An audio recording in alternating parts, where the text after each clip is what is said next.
chers amis, nous sommes très heureux de vous retrouver pour cette émission de Présence protestante, une émission de Présence protestante au cours de laquelle nous allons avoir comme sujet le dialogue interreligieux. Et pour ce faire, nous avons un entretien avec le professeur Gérard Sigwald. Le professeur Gérard Sigwald est professeur honoraire de théologie dogmatique à la faculté de théologie protestante de l'Université de Strasbourg. Il est de passage en Belgique pour donner une série de cours à la faculté de théologie protestante, cours qui sont aussi consacrés à ce dialogue interreligieux. Son livre, un des livres qu'il a écrit, s'intitule « Le défi interreligieux » et prend donc en compte la difficulté qu'il y a aujourd'hui pour les religions de dialoguer dans une société qui est à la fois pluriculturelle et aussi plurireligieuse. Nous vous proposons donc cet entretien que nous avons eu avec le professeur Sigwald lors de son séjour en Belgique.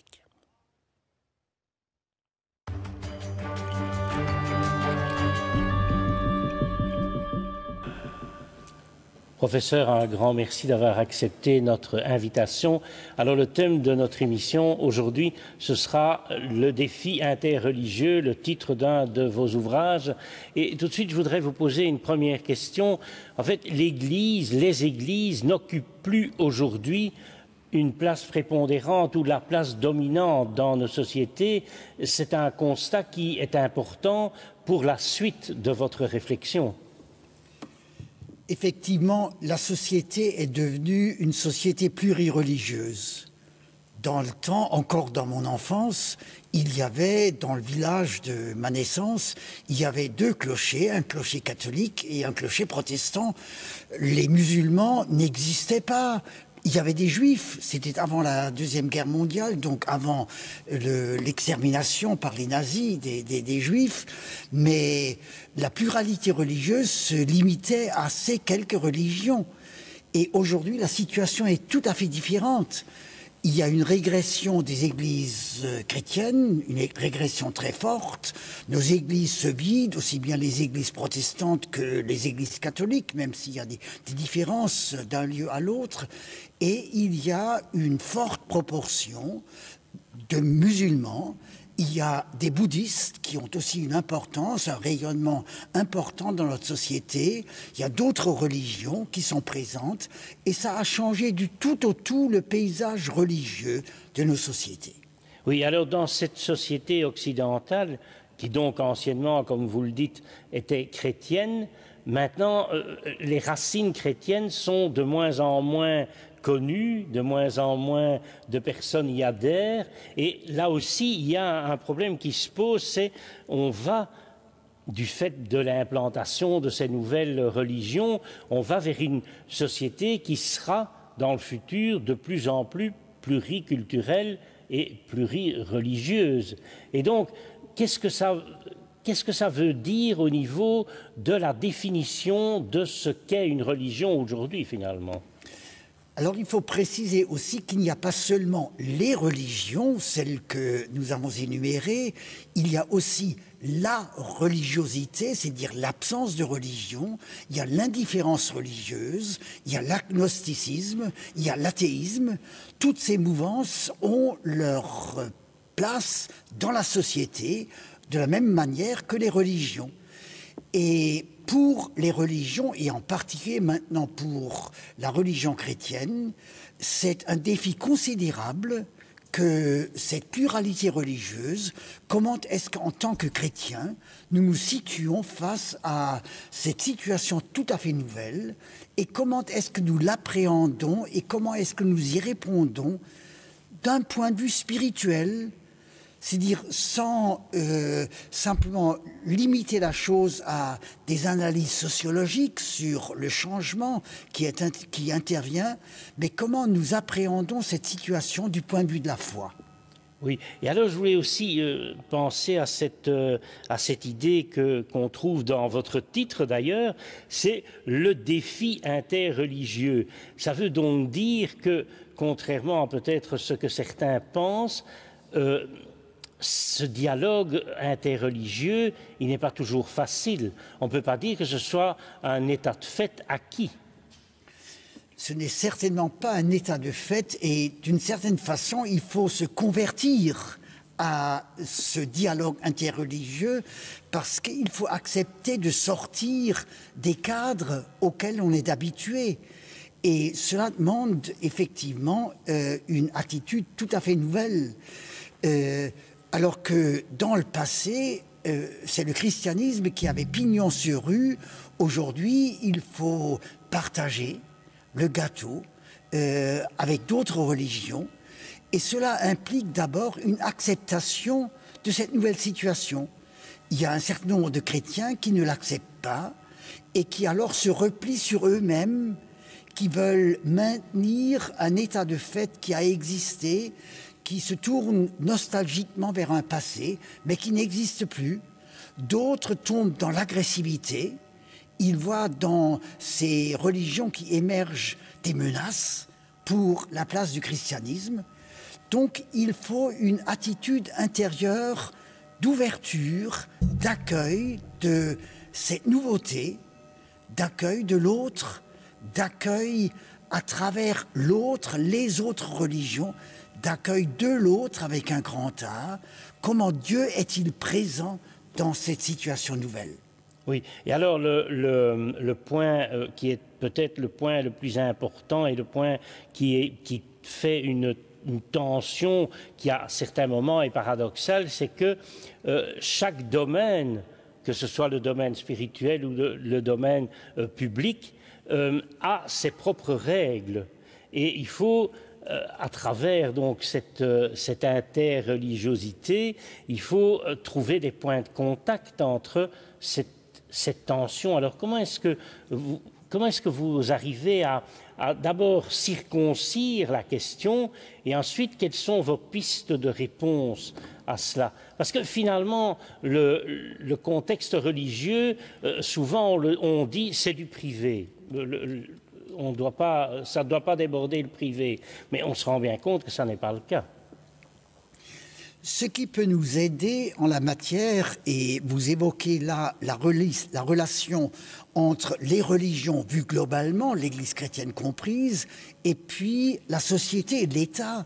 Ce qui peut nous aider, c'est Saint Augustin, qui a parlé de deux règnes, le temporel et le spirituel, mais qui en a parlé comme de deux dimensions qui ne sont pas séparées l'une de l'autre, mais qui doivent être distinguées.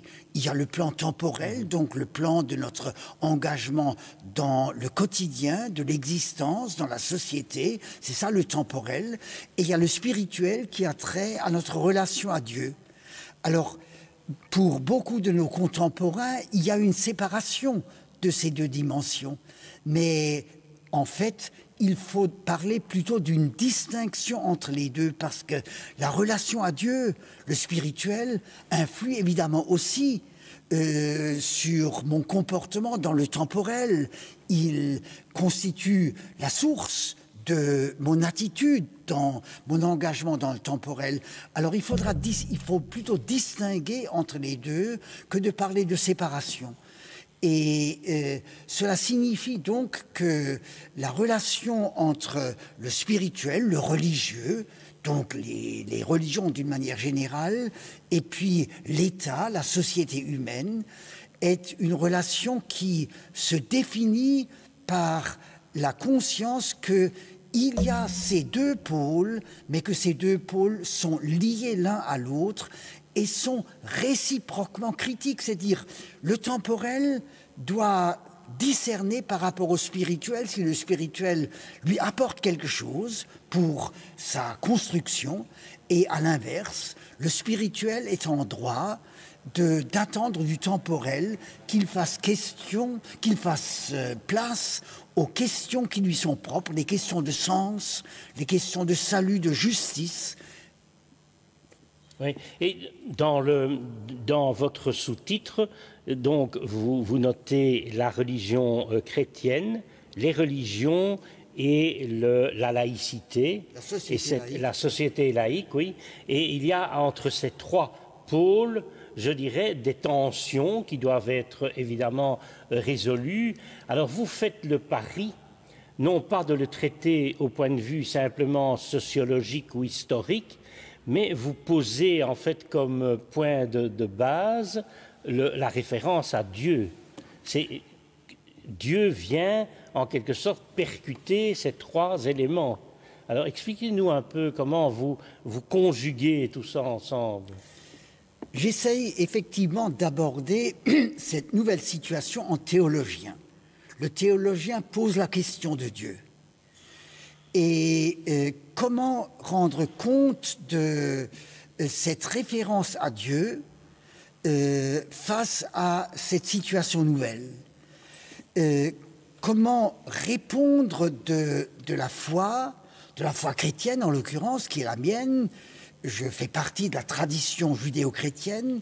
Comment répondre de ma foi alors que la situation est tellement nouvelle? Et cette situation, elle m'interpelle dans ma compréhension de Dieu. Et alors, je développe cette thèse.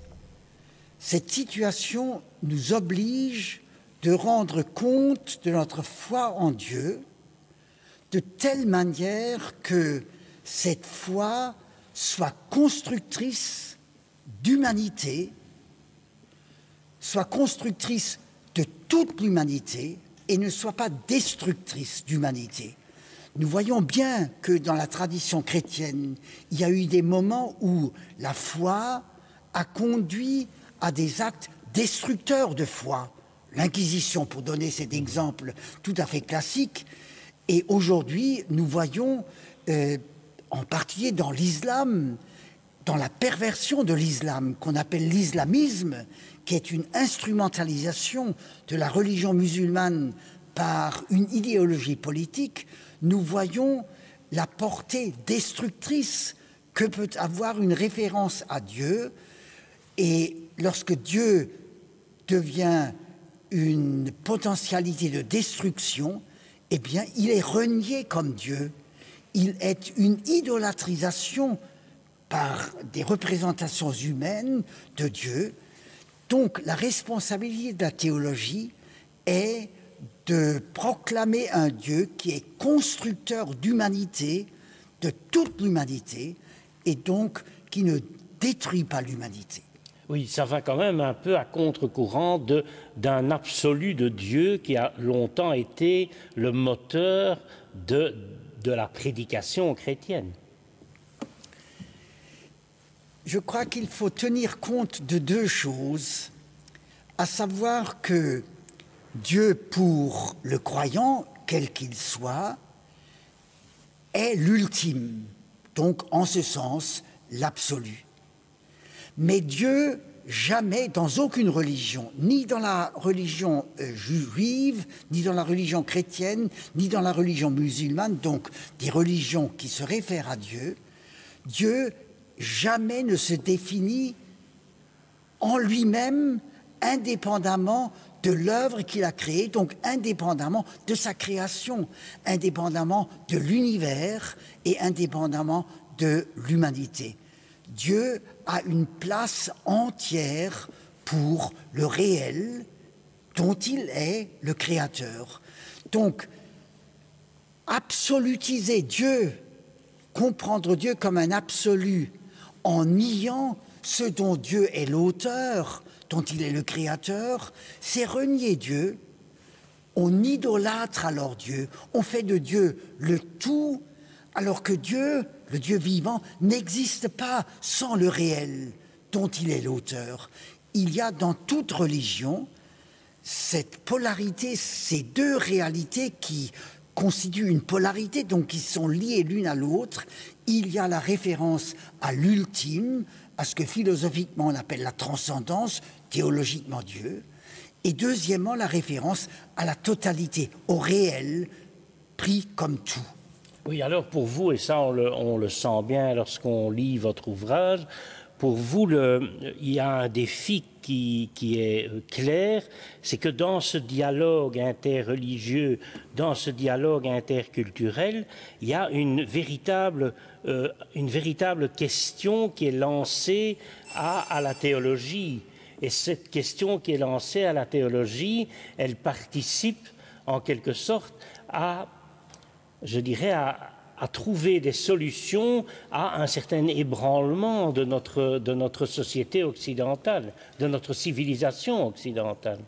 La question qui est lancée à la théologie de toutes les religions qui se réfèrent à Dieu, la question qui est lancée à la théologie est celle-ci: quelle est ta compréhension de Dieu? Est-ce que ta compréhension de Dieu est celle d'un Dieu qui tue, ou est-ce qu'elle est celle d'un Dieu qui donne la vie et qui permet de vivre et qui vivifie?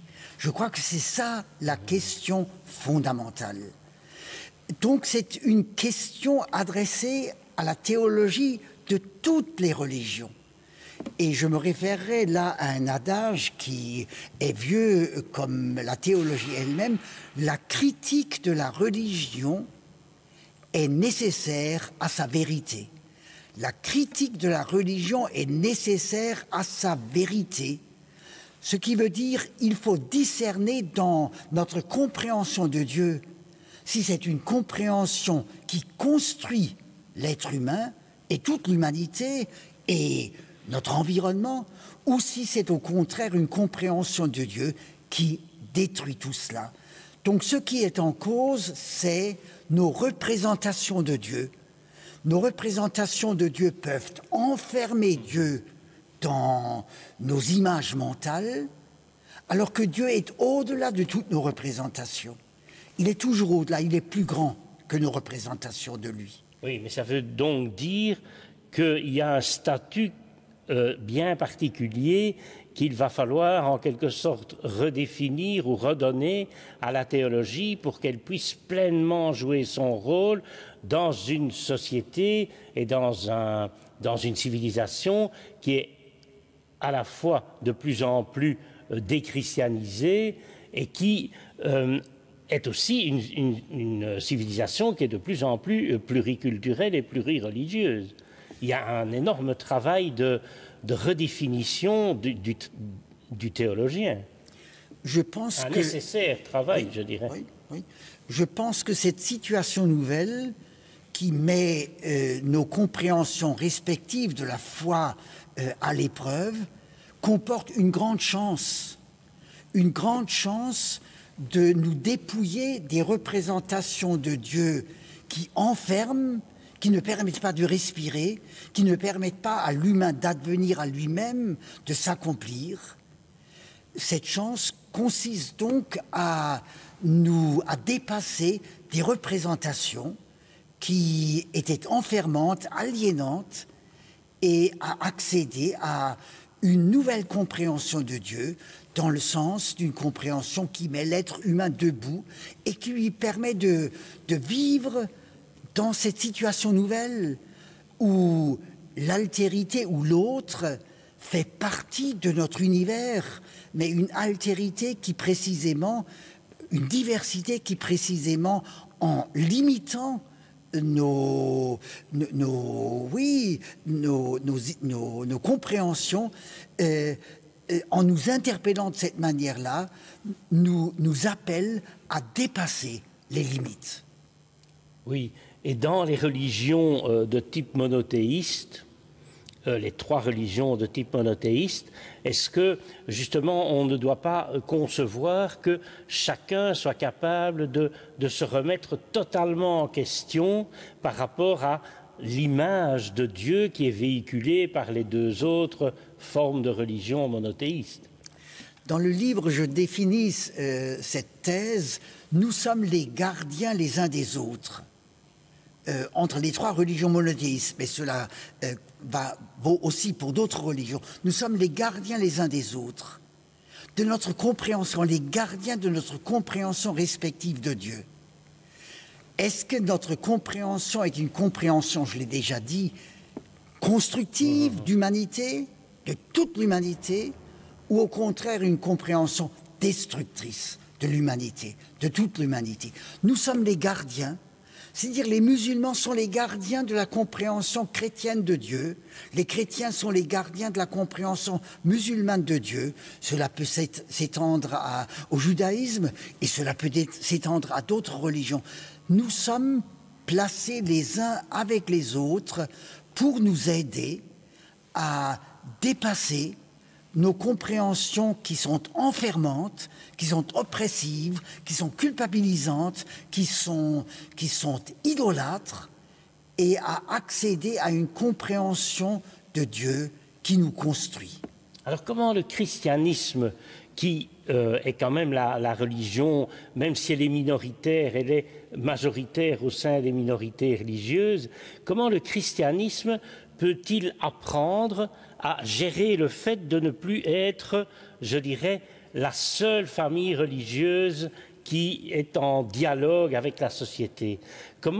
Quel effort doit-il faire, ce christianisme, pour être en empathie avec d'autres formes de religion qui, pendant un certain temps, ont certainement été considérées comme des adversaires?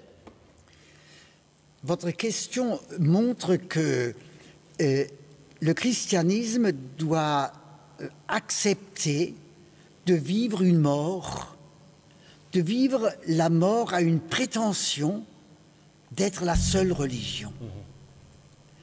Il y a un renoncement qui est impliqué dans cette situation nouvelle de la société plurireligieuse. Et cette mort est très difficile parce qu'il y a dans nos esprits, du fait de la suprématie du christianisme à travers les siècles, il y a l'idée de la supériorité du christianisme par rapport aux autres religions. Or, le christianisme qui se réclame de la grâce doit apprendre à comprendre que la grâce ne fait pas des êtres supérieurs. La grâce, c'est la grâce. Nous sommes acceptés tels que nous sommes, mais pas pour devenir supérieurs, pour être renouvelés dans notre humanité, pour accéder à notre humanité, et aussi pour accepter de regarder la réalité en face. Nous sommes confrontés avec des êtres humains venant d'autres traditions religieuses qui sont riches de leur propre réalité religieuse et culturelle, qui ont eux-mêmes un témoignage à apporter. Donc nous sommes dans une situation où nous sommes nécessairement appelés à donner une pleine place à l'autre, à accepter que l'autre veut témoigner de sa foi, tout autant que nous souhaitons témoigner de notre foi.